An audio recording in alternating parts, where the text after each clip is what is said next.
అయితే నేను చెప్పేది ఏంటంటే ఇది తర్వాత మనం చెప్పినట్టుగా మనకి ఇది వచ్చేటప్పటికి చికెన్ మసాలా, అలాగే సాంబార్ మసాలా, అలాగే రసం మసాలా ఇవన్నీ కూడా మనం చేపించాం కదా.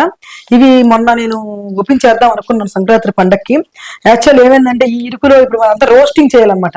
ఇప్పుడు చాలా మంది ఏంటంటే ఎలా పడితే అలా కలిపేసేసేసి మిల్లుకి ఇచ్చి అలా చేస్తారు. అలా కాకోకుండా మన ఇంట్లో అయితే ఎలాగా హోమ్ మేడ్ చేసుకుంటున్నాము ఆ విధంగా మనం చక్కగా మనకేమవుద్దంటే ఇలా రింగు ఇట్లా చుట్టూ తిరిగిన మిషన్ ఒకటి ఉంటుంది. ఆ మిషన్ కూడా నేను తీసుకున్నాను.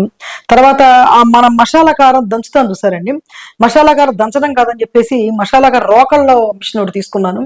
దాంట్లోనే మనకి ఎల్లుల్లిపాయలు అవన్నీ దంచుతాము. అలాగే మనం రేపు పొద్దున మసాలాలు దంపిస్తాను. అలాగే మనకి ఈ ధనియాల పౌడర్లు ఇవన్నీ కూడా దంపిస్తాను. ఏంటంటే మనకి దంపుడు మిల్లులో అయితే కొంచెం మసాలాలు అవి మంచి టేస్ట్ వస్తాయి అని, మసాలాలు అంటే ఓ ఎక్కువ కాదు కదండి, ఎంత వేసుకుంటాం కాబట్టి రోజుకు ఒక కింటా మనం దాంట్లో దంచిచ్చి ప్యాకింగ్ చేసి మార్కెటింగ్ చేద్దాం ఉద్దేశంతో ఎలాగో లేట్ అయింది కదా అని చెప్పేసి నేను రేపు అక్కడ ఓపెనింగ్ అయిన తర్వాత, ఓపెనింగ్ కూడా ఆల్మోస్ట్ ఫిబ్రవరి నెల మూట వెళ్ళంగా నేను ఒక మంచి రోజు చూసుకొని ఓపెనింగ్ పెట్టేస్తానండి.